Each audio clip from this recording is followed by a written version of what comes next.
سید الانبیاء محمد صلی اللہ علیہ وسلم جب دنیا میں تشریف لائے،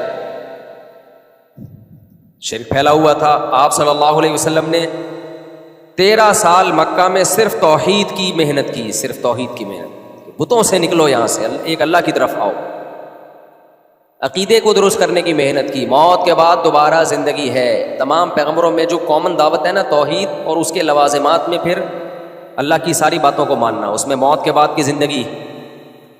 اچھا، یہ تمام دعوتیں سیکولر اور لبرل لوگوں کی نہیں ہوتی، یہ یونیورسٹیوں کی، کالجز کی دعوتیں نہیں ہیں۔ سمجھ رہے ہو کہ نہیں سمجھ رہے؟ ابھی سمجھ لو ورنہ اچھے بھی سمجھ جائیں گے آپ کے مرنے کے بعد۔ ابھی سمجھ گئے، سستے میں سمجھا رہا ہوں آپ کو بغیر پیسے لیے، ورنہ مرنے کے بعد جب فرشتے سمجھائیں گے تو تھوڑا مہنگا، ریٹ زیادہ ہے اس کا۔ فرشتے یہ سب باتیں سمجھا دیں گے لیکن ریٹ کیا ہے؟ زیادہ۔ وہ ریٹ یہ ہے کہ طبیعت سے دھلائی ہوگی، اس کے بعد ہم سب کے اچھے بھی سمجھ جائیں گے۔ یہ میں نہیں کہہ رہا بھائی، اللہ کہہ رہا ہے کہ جب موت کا وقت آئے گا نا تو فَلَا أَنْسَابَ بَيْنَهُمْ يَوْمَئِذٍ وَلَا يَتَسَاءَلُونَ، اللہ کہہ رہے ہیں پھر کوئی کام نہیں آئے گا، اور پھر ایڑیاں رگڑو گے۔ رَبِّ ارْجِعُونِ لَعَلِّي أَعْمَلُ صَالِحًا، اے اللہ مجھے ایک تھوڑی سی مہلت دے دے، میں واپس چلا جاؤں تاکہ میں نیک اعمال کروں۔ میں جو تیرے پیغمبروں کی باتوں پہ یقین نہیں کر رہا تھا، میں نے سائنس اور ٹیکنالوجی کو اپنا باپ بنا دیا تھا، ہر چیز سائنسدانوں سے پوچھوں گا میں، جو سائنسدانوں سے پوچھنے کی چیز نہیں بھی ہے وہ بھی کس سے پوچھوں گا؟ سائنسدانوں سے۔ اگر یہ سائنس کا ٹاپک ہوتا نا، آخرت، قبر کا عذاب، حساب و کتاب، جنت جہنم، تو اللہ پیغمبروں کو نہ بھیجتا، یہ کام سائنسدانوں کے ذمہ لگاتا اللہ تعالیٰ۔ ہماری جو نئی نسل ہے یونیورسٹیوں میں برباد ہو رہی ہے، بیڑا غرق ہو رہا ہے۔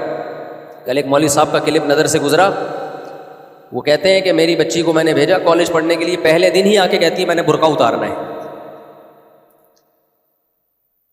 کبھی بھی علماء تعلیم کے خلاف نہیں رہے ہیں، فوراً الزام لگا دیا جاتا ہے یہ پیچھے لے کے جا رہے ہیں، انگریز آگے نکل گیا۔ خدا کی قسم، انگریز آگے نکل کے بہت برباد ہوا ہے۔ وہ ایک چیز میں آگے نکلا وہ اچھا ہے ٹیکنالوجی میں، لیکن اس کے ساتھ ساتھ جو مذہب سے بغاوت کر کے جہاں پہنچا ہوا ہے وہ تو بہت خطرناک ہے۔ تبھی تو امریکہ اور یو کے اور کینیڈا جا کے مسلم فیملیاں پریشان ہوتی ہیں، بچوں کو کہاں پڑھائیں ہم؟ ان کو پتہ ہے انگریز کی دوڑ میں ہم شریک ہو گئے تو ہمارا جیسے ان کا بیڑا غرق، ہمارا بھی بیڑا غرق۔ پریشان کیوں ہوتے ہیں؟ ورنہ پریشان تھوڑی ہوتے، کہتے ہیں زبردست یہاں تو ہمارا بچہ جا رہا ہے اسکول، اور گورے کے ساتھ ساتھ وہ بھی چاند پہ پہنچنے کی باتیں کر رہا ہے۔ سارے وہ بہت سخت ٹینشن میں ہیں جو مسلم فیملیز ہیں، بھائی بچوں کی تربیت کیسے کریں، بچے ہاتھ سے نکل رہے ہیں۔ بھائی کیوں بھائی، گورا ہے نا، فالو کرو یار اس انگریز، کیسے اچھے اخلاق ہیں، تو تمہارا بچہ اخلاق سیکھ رہا ہے نا۔ وہ کہہ رہے ہیں ایسے اخلاق کا کیا کرنا ہے ہم نے،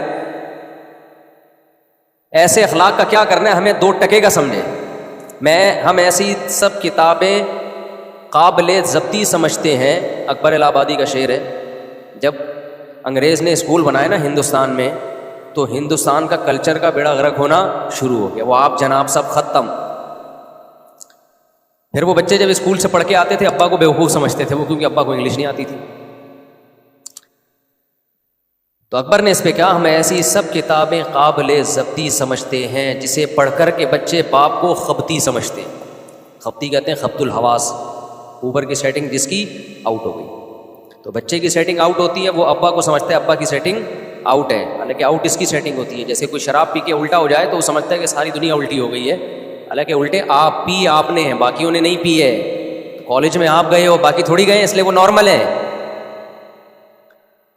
سب نہیں بگڑتے، میں کسی پہ الزام نہیں لگا رہا، سب کالج ہی کے، اور میں اگر تھوڑا بہت بگڑا ہوا ہوں تو کالج سے بگڑا ہوں میں۔ لوگ مجھے کہہ رہے ہوتے نا یہ بگڑا ہوا ہے، تو مدرسے نے ٹھیک کرنے کی کوشش کی ہے، پورا ٹھیک ہو نہیں پایا مدرسوں تو اس لیے اگر مجھے کوئی بگڑا ہوا مانتا ہے نا تو اس بگڑے پن کی نسبت مدرسے کی طرف نہ کیا کرے، کالج کی طرف کر دیا کرے۔ وہ جو مفتی صاحب نے 2 سال کالج میں گزار دیے، سارا وہیں کا بگڑا پن آیا۔ اگر کوئی سمجھتا ہے کہ میں بگڑا ہوا ہوں، میں نہیں مان رہا کہ میں بگڑا ہوا ہوں، میں بگڑا ہوا ہوں یا نہیں بگڑا ہوا یہ تو میرا اور اللہ کا معاملہ ہے نا۔ تو لیکن اگر کوئی میرے بارے میں سمجھتا ہے کہ بگڑے ہوئے ہیں، نیچے لوگوں نے لکھا ہوا ہوتا ہے یہ نہیں سدھرے گا، یہ نہیں سدھرے گا،